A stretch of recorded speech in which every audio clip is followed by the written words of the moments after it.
International business, the very first concept. उसके बाद we have what is the meaning, and then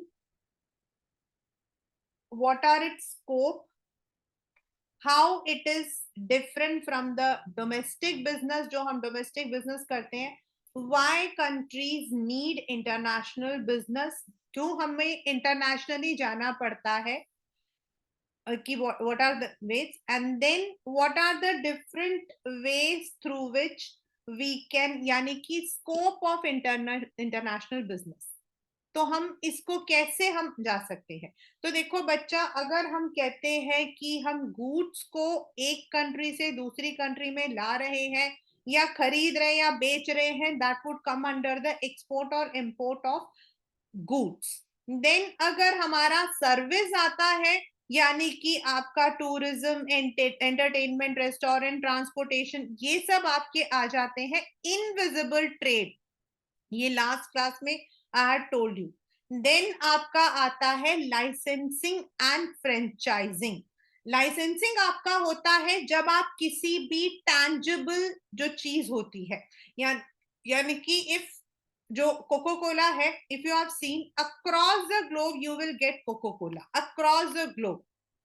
you go to any country, ऐसी कोई country नहीं होगी जहां आपको कोको कोला नहीं मिलेगा. Maybe the taste is bit different, but you would get it everywhere. तो जो कोको कोला मेन कंपनी है, that is located in US. तो दे गिव देयर, वो लोग जो है अपने ट्रेडमार्क को यूज करने का जो है, they give the licence, and under that licence they have an agreement, जिसके लिए जो यहाँ पे जो कंपनीज होते हैं, दे हैव टू पे सम मनी, एंड उनके नाम से, उनके ट्रेडमार्क से हम लोग यहाँ पर मैन्युफैक्चर करके सेल आउट करते हैं. And franchising the same thing goes to the service industries. Like अगर आप देखो, देर आर सम स्कूल्स जो शायद अमेरिकन, मतलब कि कुछ है, एक दो स्कूल्स है in India which are the branches of American schools. So that is franchisee. Similarly, the restaurants, McDonald's, KFC, they are all franchisees. That is the difference between licensing and franchising. Then ये वाला जो हम लोगों ने जो fourth one है, this we have already done in our 10th standard also, कि कुछ जगहों पर जो फॉरेन कंपनीज होती हैं, दे directly invest. Sometimes they may invest only in the plants and machinery. Sometimes they may join with existing company, and sometimes they may buy the land and यहीं पर वो अपना पूरा सेट करें, जिसको हम FDI कहते हैं.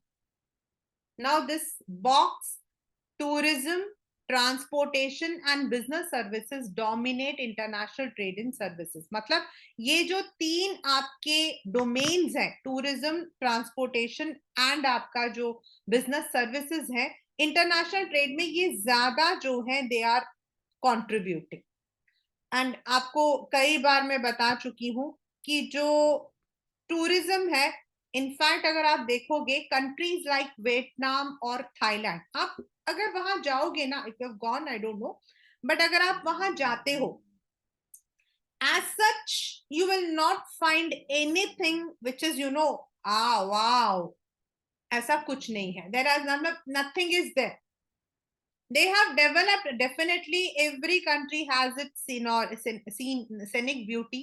हमारी scenic beauties होती है, तो उन्होंने उसको थोड़ा सा जो है, they have given that brush up जिसको हम बोलते हैं, वो दे रखा है. As such there are only, अगर हम एक दिन में भी चाहे ना तो घूम ले, लेकिन they are trying to push their industry, क्योंकि वहां पर एज सच एजुकेशन, मैं वहां पर गई थी एक समिट के लिए. I had gone there for a summit exactly last November, the same day I was there. नवंबर में गई थी इनफैक्ट. तो वहां पर जो समिट था, तो हमने देखा कि वहां जो एजुकेशन है, they don't have this much of, जितना हम लोग करते हैं ना, ऐसा कुछ भी नहीं है. बेसिकली दे आर मोर और लेस, यू कैन से कि वो लोग जो है बस चला रहे हैं अपने काम को. तो वहां उन लोगों ने टूरिज्म को अपना जो है हथियार बनाया है, टूल बनाया है, and they have tried to improve their economy. And that is why if you see their मतलब कि हमारे और उनकी कंट्री के बीच का जो अगर आप एक्सचेंज रेट देखोगे तो इट इज टू हम लोग काफी ऊपर आते हैं. तो tourism right now is becoming one of the very important component in international services. And why I'm telling this thing to you, because tomorrow maybe aap jo ho, you are into the service industry and you want to. Next is transportation. Transportation definitely now आना जाना आपकी जो travel agencies air मतलब कि ये इन सबको sources मिल ही रहे हैं. एंड ट्रांसपोर्टेशन में सामान आना जाना, now when you are exporting something definitely you will know, and if you are importing something then also you will मतलब यू नीड ट्रांसपोर्ट. तो दैट इज आल्सो बिकमिंग. पहले हमारे जो था we were not having this much of services, इतने नहीं थे. तो सामान का जाना और आना दोनों ही एक क्वेश्चन होता था. Now we have the easy transportation. हम लोग जो उसमें अभी पढ़ेंगे कि एक्सपोर्ट में जब हम पढ़ते हैं तो वी विल बी रीडिंग कि हम लोग कैसे ट्रांसपोर्ट करते हैं सामान को. तो उसके अंदर जो शिपिंग है that has improve. Transportation not only through the waterways, roadways, railways, Airways सब आपके इम्प्रूव हुए हैं. एंड ओवरसीज के लिए डायरेक्टली आपका वाटरवेज एंड एयरवेज है, एंड इनडायरेक्टली आपके डोमेस्टिक वाले हैं. Then business services, banking, insurance, आपका रेंटल्स, इंजीनियरिंग एंड मैनेजमेंट. पहले क्या होता था, आपका कुछ भी रहता था, you use to have the single bank. आपका इंडिया है तो इंडिया से था. Now now we are having many of the foreign exchange services also.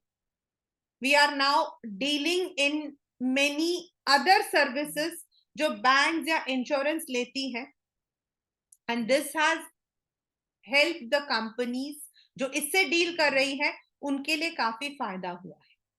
अगर आपका टूरिज्म बढ़ेगा तो फॉरेन एक्सचेंज आपका बढ़ेगा ही बढ़ेगा. International tourism sorry international services बढ़ेंगे तो भी आपका बिजनेस सर्विसेज बढ़ेगा. So they have now been in the those business which are in the business services like banking, insurance, इनका भी फायदा हो रहा है. इवन आजकल if you are going abroad, तो even if you are going for a short trip you need insurance, तो वो कंपनीज को फायदा हो रहा है. Then the next is what are the benefits of international business. ये हम लोग लास्ट क्लास में हम लोग कर चुके हैं. now we would be coming to the very first, that is exporting. बच्चे आपके पेपर के अंदर एक्सपोर्ट के अंदर you would be having what is exporting, and then ये जो एक्सपोर्ट का प्रोसीजर है, मतलब एक्सपोर्ट के अंदर आपके अलग अलग है, लेकिन जो आपका एक्सपोर्ट का प्रोसीजर है that would be the main one. According to your syllabus what will be the export procedure, that is main. मतलब आप एक्सपोर्ट या इंपोर्ट करोगे तो how you have to deal with. और ये आप लोगों ने, मुझे नहीं पता क्योंकि क्वेश्चन जो है this will be coming from this particular chapter only. इसी चैप्टर से आएगा. एक्सपोर्ट और इंपोर्ट जो है उसका ऑपोजिट आएगा, प्रोसीजर ऑफ एक्सपोर्ट या प्रोसीजर ऑफ इंपोर्ट. यानी कि एक क्वेश्चन तो 100% है.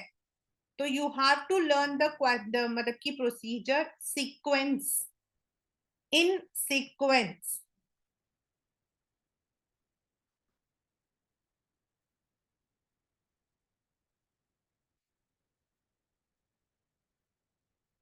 as per your syllabus from this particular chapter, means if I talk about the exact, you have export trade meaning, state the meaning and objective of export trade, state the important steps involved in executing export trade.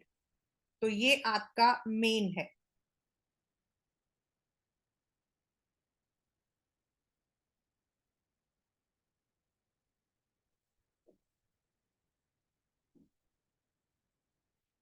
अभी हम लोगों ने ऊपर पढ़ा था the scopes. You don't need to go for every advantage and disadvantage. You just have to go for the benefits to the firms and then modes of entry के अंदर आपको सिर्फ स्कोप ऑफ इंटरनेशनल ट्रेड पढ़ना है, जो हम already पढ़ चुके हैं. We have already done, this is the scope. ये वाला है आपका. And then you have the export trade meaning and procedure. तो जो बीच वाला है वो आपका कटा हुआ है, that is all deleted. But still I have already done with you कि एक्सपोर्ट आपका जो है वन, मतलब सबसे पहला तो आता है what is exporting and importing. Exporting means sending the goods and services from the home country to a foreign country. And when you are getting it from another country, that would be आपका importing. So you can have different modes. आप export import अलग तरीके से करते हो. So the two important ways in which a firm can export or import is direct or indirect. यानी कि direct exporting, आपने वहां जो डायरेक्टली वहां जो बायर है वहां पर जो भी आपका लोकल है आप उससे डायरेक्टली कांटेक्ट करते हो. You complete the formalities and you जो है you are exporting the things, right. That is आपका डायरेक्ट, यानी कि जितनी भी उसकी फॉर्मेलिटीज होंगी, शिपमेंट हो गया, फाइनेंसिंग हो गया, everything. Whereas indirect exporting on the other hand is where the export or import operations is minimum, but the task related to export or imported are carried by some middlemen, जैसे export houses, buying houses of overseas customers located in the home country, or wholesale importers in case of import. आजकल दोनों ही चलते हैं आपके export house, मतलब कि direct भी हो सकता है एंड इनडायरेक्ट भी. For example let us come to the question. आपका जो है बिजनेस है, right, and you want to sell. You may be finding आपका जो है whatever manufacturing, let us say you are having the textile manufacturing. So you might be having some contract with some मतलब कि some foreign company, some company आपका किसी company के साथ में टाई अप हो सकता है, आपकी जान पहचान हो सकती है, कॉन्ट्रैक्ट हो सकता है. They may be giving you the complete, आपको बता देंगे हमें ये चीज चाहिए, आप उनके स्पेसिफिकेशन के according you are manufacturing to them. So जो हमारे कार मैन्युफैक्चरर्स हैं वो ऐसे लोग क्या करते हैं, they have the tie ups with those companies. वो डायरेक्टली उनको जो है they send the demand and that thing is manufactured and given to them. That can be in exporting and importing both. Secondly आपका हो सकता है कि आप यहां पर, which is one of the most common route, indirect, यहां पर आप जो हो मैन्युफैक्चर करते हो. नाउ जो आप मैन्युफैक्चर करते होंगे that would be used, you may be selling it in the domestic market also, and you may be specifically making for the overseas market also. मतलब आप डोमेस्टिक मार्केट में भी सेल आउट कर सकते हो, आप वहां पर भी सेल आउट करते हो. उसके लिए आप क्या कर सकते हो, मे बी वन इज आपकी अपनी मैन्युफैक्चरिंग यूनिट है, आपकी अपनी मैन्युफैक्चरिंग यूनिट है, या आप किसी और से मैन्युफैक्चरर कर सकते हो. मतलब ये चैनल्स हैं, लंबे भी हो सकते हैं, छोटे भी हो सकते हैं. फिर आप डायरेक्टली नहीं बेच रहे हो दूसरी कंट्री में, you don't know any supplier, you don't know any buyer over there. वहां का जो लोकल मतलब कंपनी होगा उसके पास एक और कंपनी होगी जिसको हम बायर हाउस बोलते हैं, we call it as buyer house. तो वो आपसे कांटेक्ट करेगा, वो अपना स्पेसिफिकेशन, अपने डिमांड्स आपके सामने रखेगा, एंड आपको उसके अकॉर्डिंग जो है you have to sell to that buyer. यानी कि आप कंपनी को सेल नहीं कर रहे हो, आप एक इंटरमीडिएरी को सेल कर रहे हो. एंड आज इसका जो है स्कोप काफी लंबा चौड़ा चलता रहता है. तो exporting is one of the very important, मतलब एक्सपोर्ट इंपोर्ट दोनों ही बहुत ही इंपॉर्टेंट कंपोनेंट्स हैं when we say it is in the international market. And दोनों में क्या है आपका, if you are importing and if you are selling it in the market with profit, it may be आपके लिए फायदा हो सकता है. आपके पास सरप्लस है, आप सेल आउट कर रहे हो, वो भी आपके लिए फायदा हो सकता है. तो both of them are there. You have the benefits also, you have the limitations also. As I have already told you, in the scope we have licensing, we have franchisee. हमारे पास जो है लाइसेंसिंग भी है और franchisee भी है. As I said, McDonald, pizza hut, Walmart, ये सब आपके फ्रेंचाइजीज है. एंड लाइसेंसिंग आपका होता है जब आपका जो गुड्स टैंजिबल होता है उसके अंदर होता है. It's not part, so I am just explaining the concept because concept can be there in the MCQs also. वो आपके एमसीक्यूज में भी होगा. नेक्स्ट इज आपके आता है joint ventures. Maybe a company is setting up its मतलब की units along with some other company like Maruti Suzuki. उन्होंने कर रखा है. They bring their technology, they bring money, they bring all their अपना सारा मतलब कि लेकर आते हैं ट्रेड सीक्रेट्स. एंड जो लोकल इंसान होता है या लोकल कंपनी होती है वो उनको they may be giving them the land, they may be giving them the labour, and इस तरीके से जॉइंट वेंचर में करते हैं. If we talk about joint ventures, Maruti Suzuki is the best example. The next is wholly owned subsidiary. Maybe a company is completely यहीं पर वो अपना जमीन खरीदती है, यहीं पर they are venturing, they are taking full control, यहीं पर they are making the things and selling out. They may be selling in the this market and also global market. तो ऐसे हमारे पास कई तरीके होते हैं जिससे हम लोग एक्सपोर्ट और इंपोर्ट करते हैं. That means before we proceed to the export and import procedures and documentation, we must know कि what are the business in which we can do all these things. India के अंदर textiles हमारा एक ऐसा है जो कि आपका इनडायरेक्ट में बहुत ज्यादा है. टेक्सटाइल्स, स्पोर्ट्स गुड्स, आपके ये सब आपके इनडायरेक्ट में बहुत है. Now let us come to the export and import procedure and documentation. If I say this is most important from this particular chapter, इस चैप्टर से सबसे ज्यादा important, बाकी सबसे ज्यादा यही है. एक आपका डिफरेंस आता है और दूसरा आपका आता है ये वाला.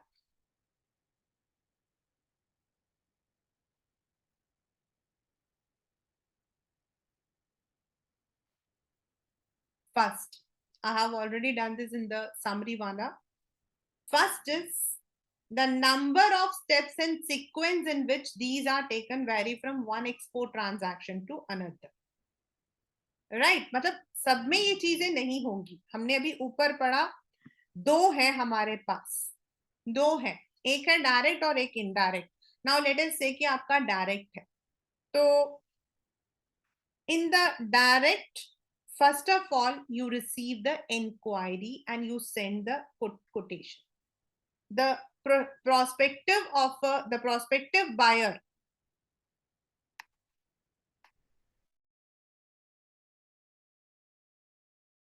so first is receipt of inquiry and sending quotations. तो जो आपका बायर होगा, मतलब जो आपके सामान को खरीदेगा, that's not a single consumer, it's a company. They would send an inquiry. तो वो क्या करते हैं अपने एंड पर, they would be having a list. आजकल तो this work is done by Google महाराज. तो they would be having the list. तो उसके through they would be finding out the exporters जो इन सामान को एक्सपोर्ट करते हैं. and then they would one मतलब कि वो जो है फिर वो इंफॉर्मेशन जो है वो मांगेंगे regarding the price, quality, terms and conditions. So exporters can be informed of such an inquiry even by the way of advertisement put in by the importer. अगर importer मतलब ऐसे डाल रहा कि wanted an exporter, तो आप उसके through भी उसको कांटेक्ट कर सकते हो. The exporter sends a reply to the inquiry in the form of quotation. यानी कि उसको हम बोलते हैं प्रोफार्मा इनवॉइस. याद रखना, the first thing you have to remember is pro forma invoice. यानी कि उसमें वो हर चीज लिखी होगी, मतलब वो सिर्फ एक इंफॉर्मेशन है, That is nothing legal. That's only an information. जैसे हम बोलते हैं ना prospectus, जैसे हम बोलते हैं prospectus, जिसके अंदर लिखा होता है कि what is the schedule, what will be the fees, what will be the structure. वैसे that would contain the information about the price, then about the quality, grade, size, weight, mode of delivery, type of packing, payment terms, सब कुछ लिखा हुआ होगा. फिर हमारे जैसे 4 लोगों ने भेजा होगा. तो अब जो बायर है, मान लो हम सेलेक्ट हो गए हैं, तो now in case the prospective buyer finds the export price and other terms and condition acceptable, तो वो हमें जो है he would be sending the जो requirement है वो भेजेगा, जिसको हम बोलते हैं इंडेंट. इसको हम बोलते हैं indent. Proforma invoice is only the information, whereas indent is the order. This order is known as indent, contains a description, मतलब वो कौन सा goods उन्होंने order किया है, specification क्या है, वो at what time they need the delivery, what should be the packing like, because some of the items may require a single packing, some may require additional protection, marking details, उसमें कैसे mark करना है, delivery instruction सब कुछ होगा. The third is assessing the, अब आपके पास क्या आया है, ऑर्डर आया है, you have got the order. Now what you have to do, you have to assess. अब आप ऐसा थोड़ी कि ऑर्डर निकाल के दे दे, चलो भाई चलो, कल को अगर वो पीछे हट गए तो you have to also understand कि जो इम्पोर्टर है जो आपसे सामान खरीदेगा, इज ही फाइनेंशियली साउंड, क्या वो फाइनेंशियली साउंड है. तो you would be making necessary inquiry, आप जो हो नेसेसरी इंक्वायरी करोगे regarding the credit worthiness of the importer. उससे रिलेटेड जो है आप सब कुछ पूछोगे, यानी कि आप पूछोगे वेदर, मतलब how you will find out. So the purpose underlying the inquiry is to assess the risk of non-payment by the importer once the goods reach import destination. Because in import and export, it is not that कि आप advance में payment ले सकते हो. There might be a time when you may not be taking the advance payment. And even अगर आप advance payment लेते भी हो, तो भी हो सकता है कि you may not be getting the complete payment. So to minimize such risk, most exporters demand a letter of credit from the importer. Now what is letter of credit? पहला क्या था हमारा, invoice. सेकेंड क्या था, indent, II. and तीसरा क्या है हमारा, letter of credit, LOC. यानी कि letter of credit is the guarantee issued by the bank, उनका बैंकर, उनका जो बैंकर है जिसके थ्रू डॉक्यूमेंट्स आपके जो है पास आउट होंगे, वो बैंक जो है वो आपको गारंटी देगा that it will honor up the payment up to a certain amount of export bill to the bank of the exporter. मतलब इस अमाउंट तक का जो होगा वो हमें पैसा जरूर दे देंगे. LOC is most important and secured method of payment adopted to settle international transactions. ये आपका जो है MCQs में आता है. This is one of the most important, क्योंकि otherwise मान लो नहीं हुआ तो what you will do. अब आपके पास importer का जो है, you have also got the what you call as, आपके पास आ गया कि भाई वो क्रेडिट वर्दी है, अब आपको सामान बनाना है.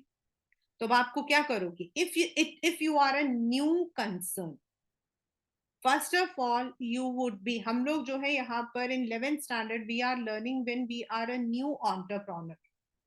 तो first you have to initiate the compliance of export regulations. Export of goods in India is subject to custom laws which demand that export firm must have export license before it proceeds to exports. आपके पास export licence होना चाहिए, और export licence इतने आसानी से नहीं मिलता. तो what you have to do, ये स्टेप के अंदर स्टेप है, क्लास 11th स्टेप के अंदर स्टेप है, और एक्सपोर्ट थोड़ा लंबा है. First you would B opening a bank account, मतलब आप किसी भी अकाउंट में आप अपना बैंक अकाउंट ओपन करोगे. अगर है तो then you would obtain the import export code, जो आपको डीजीएफटी से मिलता है या फिर regional import export licensing authority से मिलता है. That you have to get in Delhi. It is in Delhi. Then register with appropriate. अब ये जो डीजीएफटी है, it is only the overall export का ये हेड है. नाउ जो आपके अप्रोप्रिएट एक्सपोर्ट का मतलब है, you may B exporting goods, you may B exporting services, you may B exporting apparels, you may B exporting leather. तो सबके अपने अपने प्रमोशन काउंसिल्स होते हैं. They all come under the single. लेकिन जो अलग अलग ऑफिसेस हैं, जैसे आपकी स्कूल्स हैं, अब आप सीबीएसई के स्कूल में हो, but somebody is studying in DPS and someone is in DAV. Similarly आपके जो है, when you go to the colleges, तो कॉलेजेस के अंदर व्हाट हैपेंस, जो मेडिकल में जाना चाहते हैं वो मेडिकल कॉलेज जाते हैं, जो बीबीए करना चाहते हैं वो बीबीए में जाते हैं, जो बीकॉम करना चाहते हैं वो दूसरे कॉलेज में जाते हैं. तो उसी तरीके से आपके अलग अलग प्रमोशनल काउंसिल्स हैं, and you have to get. And also you have to register with export credit and guarantee corporation. वो इसीलिए करना होता है क्योंकि अगर कल को कोई भी प्रॉब्लम होती है, नॉन पेमेंट होता है, एलओसी भी आपका फेल हो जाता है, then you can ask them to intervene. An export firm needs to have the import export code IEC, that is आपका. and हर एक डॉक्यूमेंट के अंदर हमें ये जो IEC है वो हमें अपना मतलब कि डालना पड़ता है. और ये हमें जो obtaining IEC, this is from the DGFT, ये हमें वहां से मिलता है. तो first you apply for that. उसके लिए you have to have the profile आपकी कंपनी का, bank receipt for requisite fee, certificate from the banker, अपना फोटोग्राफ, आपके नॉन रेसिडेंट इंटरेस्ट, मतलब आप वहां पर जो है, यू आर नॉट एक्सपोर्टिंग और importing for any other purpose, and all other declaration जो जो उसमें लिखा हुआ है, विथ कॉशन्ड लिस्टेड फर्म्स. मतलब आपको जो है, they would be giving a list. You have to declare everything. आपको एक एक चीज को पढ़ना है और उसके बाद you have to give all this. It is obligatory. Obligatory मतलब it is compulsory for every exporter to register with the appropriate export council. देखो यहाँ नीचे लिखा हुआ है जो मैंने आपको भी बताया. इंजीनियरिंग, अगर आप इंजीनियरिंग से रिलेटेड है आपका सामान वगैरह. Apparel, if it is for the textiles and others. they have been set up by the government of India to promote and develop export of different categories of product. तो जिस category में आएगा आपको वहां पर करना है. we will be discussing this in the later. Then next is you have to register with ECGC is necessary in order to protect the, ये जो ECGC है जो लास्ट में लिखा हुआ है, दैट इज आपका export credit and guarantee corporation. तो आपकी कंपनी को इससे भी रजिस्टर करना पड़ता है क्योंकि कोई भी प्रॉब्लम हो सकती है, पॉलिटिकल, कमर्शियल. तो उसमें क्या होता है कि these institutions help you to get your payments. तो पहला स्टेप आपका क्या था, आपके पास आ गया, डिमांड आ गई है, अब आपको क्या करना है, पहले उसका क्रेडिट वर्दीनेस फाइंड आउट किया. तो ये सब तो आपके एक जनरल हो गया. अब आपको एक्शन के अंदर सबसे पहला जो है, you have to get the various license and you have to get the registration. Next is you need the pre shipment finance. once a confirmed order and also a LOC have been received, now you approach your banker for obtaining pre-shipment finance to undertake export production. यानी कि आपको जो raw materials या other components खरीदना है, उन सब के लिए जो आपको पैसों की रिक्वायरमेंट होगी, इफ यू रिक्वायर. सी बेटा, this is all return when you require. You don't, तो हो सकता है कि ये स्टेप आपके लिए ना हो. लर्न तो आपको करना है, but in the practical I am telling you. अब आपके पास पैसा आ गया है, the next step is production और प्रोक्यूरमेंट ऑफ गुड्स. प्रोडक्शन मतलब अगर आप वो सामान अपने आप पर प्रोड्यूस करते हो, मैन्युफैक्चर करते हो, तो आपको प्रोड्यूस करना होगा. और अगर आप वो सामान कहीं से लेकर आओगे तो वो प्रोक्यूर होता है. Having obtained the pre-shipment finance from the bank, the exporter proceeds to get the goods ready as per the specifications. either the firm itself goes for producing or it buys from the market. अगर आप सामान, जैसे कि कई लोग होते हैं जो आपका सदर बाजार वगैरह है, दे आर ऑल द, मतलब कि वो आपका होलसेल मार्केट है, वहां से चीजें खरीद कर भी इंपोर्ट करते हैं। और दूसरा हो सकता है आपकी अपनी ही मैन्युफैक्चरिंग यूनिट हो, तो जो है आपका वो। अब सामान बन रहा है, नेक्स्ट इज शिपमेंट से पहले inspection.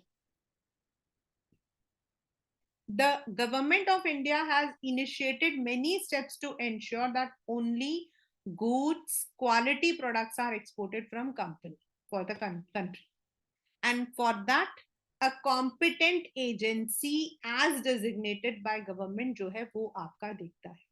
It has passed the Export Quality Control and Inspection Act for this purpose, and there are some agencies जिनके पास आपको जाना पड़ता है, जो इंस्पेक्ट करता है।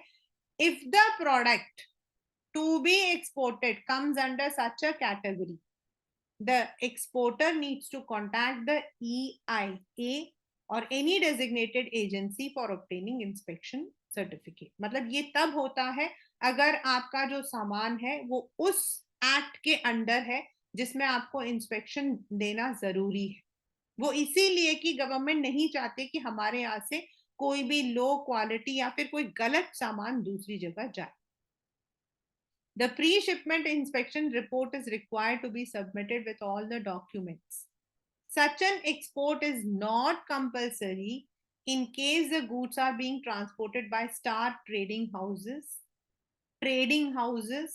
export houses, industrial units set up in export processing zones, special economic zones or EOU. अब now what are these? अब ये क्या है? What are star trading या फिर trading या export house?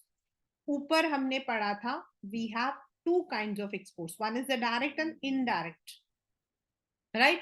In the indirect you have the channels, जहां पर आपके बाइंग हाउसेस, आपके ट्रेडिंग हाउसेस जो ये काम करते हैं, तो इट इज देयर वर्क, हमें वो काम नहीं करना, तो वहां पर हम लोगों को जरूरत नहीं है। The export house is responsible.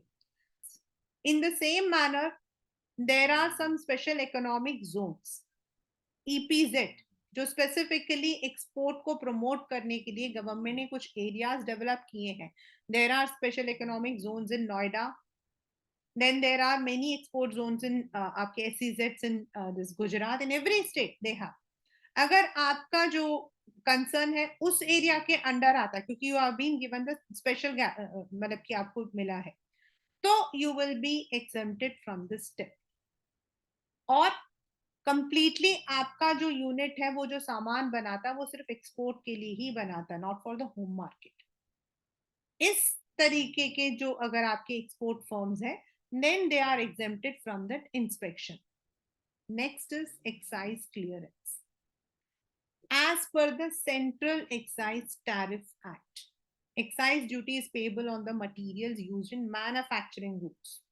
जो सामान आप बनाओगे उसमें जो सामान आपका लगता है उसमें, तो the exporter has to apply to the concerned excise commissioner, मतलब आपके स्टेट में हो, रीजन में हो, उसके अकॉर्डिंग, with an invoice आपका जो स्टार्टिंग में था कि आपने क्या स्पेसिफिकेशन बोला है, then you may be given the excise clearance. But in many cases the government exempts payment of excise duty or later on refund if the goods so manufactured are meant for export. अगर आपका complete export है तो हो सकता है कि आपको duty ना पे करना पड़े या वापस आपको रिफंड में मिल जाए। The idea underlying such exemption or refund is to provide an incentive to the exporters to export more or to make more export products competitive. ये जो स्टेप है ये क्यों किया गया है? इसीलिए ताकि हम ज्यादा एक्सपोर्ट करें, क्योंकि अगर हमारा एक्सपोर्ट ज्यादा और इंपोर्ट कम होता है तो we are in the favourable balance of trade. That means directly और indirectly we are contributing to the economic growth, और उसको जो है प्रमोट करने के लिए ड्यूटी ड्रॉबैक, यानी कि जो आपका एक्साइज ड्यूटी है वो आपकी कंपनी को वापस मिल जाता है। That's called as duty drawback. Again, class 11th. Underline this. This is very, very, very, very important. बहुत ज्यादा इंपॉर्टेंट है। 1 मार्क में सारा कुछ आपका आता है। इनवॉइस आपका पहला था, देन इंडेंट था, लेटर ऑफ क्रेडिट था, अब आपका duty drawback. This scheme of duty drawback is presently administered by Directorate of Drawback under Ministry of Finance, which is responsible for fixing the rates of drawback। मतलब कितना आपको मिलेगा, किस product पर क्या सैंक्शन होगा, ये सब कुछ जो है ये लोग देखते हैं। एंड जो कमिश्नर होता है कस्टम्स का या सेंट्रल एक्साइज, मतलब एट द किस तरीके कैसे आप भेज रहे हो, थ्रू लैंड, थ्रू एयर, आप जहां से मतलब की भेज रहे हो, उस वो जो है they would be taking care. Custom office हम बोलते हैं ना वो। तो कितना आप पे कर रहे हो सकता है आप एग्जाम भी हो सकता है आप पे करो, आपको बाद में रिफंड भी मिल जाए, बट दैट डिपेंड्स कि आप कौन सा सामान कर रहे हो। Some of the very essential goods उनको मतलब कि they get more priority, some of the goods which मतलब कि जो उनको लगता है कि शुड नॉट बी, तो उसमें नहीं मिलता है। तो that depends on what kind of exports you do. फिर certificate of origin. Some importing countries provide tariff consumptions or other exemptions to the goods coming from a particular country। मतलब अगर मतलब वो इंडिया को उस उनके लिस्ट के according India उस मतलब उसमें आता है उनके उस लिस्ट में, तो they may be providing exemptions to the मतलब आपका जो है इंपोर्ट ड्यूटी वगैरह पे वो लोग दे सकते हैं। For availing such benefits, the importer may ask the exporter to send a certificate of origin। वो जो importer है उसको फायदा मिल सकता है, और इसके लिए हम सर्टिफिकेट ऑफ ओरिजिन जो है बनाते हैं। वैसे अगर आपने कोई भी सामान देखा उसमें लिखा हुआ होता है, the certificate of origin acts as a proof that the goods have actually been manufactured in the country from where the export is taken place। मतलब हमने इंडिया के अंदर ही बनाया है, it has not been made somewhere else, and हम उसको बेच नहीं रहे। तो हमें ये गारंटी देना पड़ता कि it has been manufactured in this country only, क्योंकि हमारी कंट्री से जाएगा तो उनको फायदा मिल रहा है। सिमिलरली जब हम मंगवाते हैं उसी तरीके से होता है। We are the importer, the same thing is there. There are some countries जहां से अगर हम मंगवाते हैं तो हम लोगों को एग्जाम्पशन मिलता है। This certificate can be obtained from the trade consulate located in the exporter's country। हम लोग जो है अपना पूरा प्रूफ दिखा के, और ये कोई ऐसा आसान काम नहीं है कि गए भाई हमें सर्टिफिकेट ऑफ ओरिजिन दे दो। You have to give all the details where your मतलब कि मैन्युफैक्चरिंग इज लोकेटेड। अगर आप कहीं पर बनवा रहे हो तो you have to give all the details. once they are satisfied then they would be giving you the certificate of origin। जैसे आपके कई सामान जो होते हैं ना, फॉर एग्जाम्पल जो आपके जूल्स होते हैं, ज्वेलरी, ज्वेलरी के अंदर क्या होता है, वन मतलब कि there are certain things which are only procured in India, like आपके पर्ल्स भी हैं, but some of them are imported from some other countries. And इसी तरीके से जो आपके जेम स्टोन्स होते हैं which we wear according to our birth stones जिसको हम बोलते हैं, तो some of them are purely from India, some are imported. Then आपके आपने देखा होगा रुद्राक्ष। जो रुद्राक्ष होता है वो इंडिया के अंदर नहीं है, it is basically found in Nepal. तो जो ये सामान को डील करते हैं ना, मतलब जो ये जो लोग, उसमें अगर आप सामान में देखना उसमें सर्टिफिकेट ऑफ ओरिजिन लिखा हुआ होता है, उसमें सर्टिफिकेट ऑफ ओरिजिन लिखा हुआ होता है। For example if I am importing this rudraksha, तो उसके अंदर लिखा हुआ होगा उनकी कंट्री जो है वहां से वो लिखा हुआ होगा ओरिजिन मतलब कि place of origin Nepal. And if my country, मैं इंपोर्टर हूं ना, तो मेरी कंट्री जो है अगर मतलब कि इस बात उनके लिस्ट में नेपाल से अगर मैं सामान मंगवाती हूँ तो मुझे सब्सिडी मिलेगी लिखा हुआ है, और अगर मैं वो ओरिजिन वाला दिखाती हूँ तो मुझे जो है I will be getting that. तो इसीलिए certificate of origin is very necessary, कि भाई आप वो सामान अपने यहाँ पर बना रहे, right. These are the first 9 steps। I'll not be proceeding more than that। मुझे पता है कि इसके आगे आप लोग करोगे तो आप सब कुछ भूल जाओगे। तो the very first step, let us revise। First of all, you will be मतलब कि getting the inquiry, और inquiry को हम क्या बोलते हैं, प्रोफॉर्मा इनवॉइस। यानी कि उसमें हम एक्सपोर्टर, अभी हम एक्सपोर्टर हैं, तो हम उसके अंदर स्पेसिफिकेशंस, प्राइस, डिलीवरी, पैकेजिंग सब कुछ लिख कर देंगे कि भाई अगर आप हमसे सामान खरीदोगे तो this will be the specifications. फिर जो इंपोर्टर है वो हमको ऑर्डर देगा और उस ऑर्डर को हम बोलते हैं इंडेंट। उसके अंदर वो बताएगा कि उसे कौन सा सामान कितना किस तारीख तक, what should be the delivery, packing, उसमें मार्किंग कैसे करनी है, वो सब कुछ। देन हम मार्किंग के बारे में we would be starting when the ship वाला हम पढ़ेंगे। फिर हम जो है इमीडिएटली सामान उठा के नहीं देंगे, हम इंपोर्टर की क्रेडिट वर्दीनेस को थ्रू द बैंक जो है हम लोग जो है पता करेंगे। देन उसके बाद वंस वी आर एश्योर्ड कि हमारा पेमेंट कहीं नहीं जाएगा, फिर हम एक्सपोर्ट लाइसेंस लेंगे। उसके लिए हमारे पास अलग अलग स्टेप्स होंगे, आईईसी भी लेना है, ईसीजीसी से हमें रजिस्टर भी करना है, एक्सपोर्ट प्रमोशन में भी रजिस्टर करना। उसके बाद हम जो है अपना फंड जो है उसको मैनेज करेंगे। And then if we have to manufacture we would start the manufacturing, if we have to get it from some other area तो हम वो करेंगे। उसके बाद we would be getting the line, मतलब कि हमें जो है we have to go for the inspection.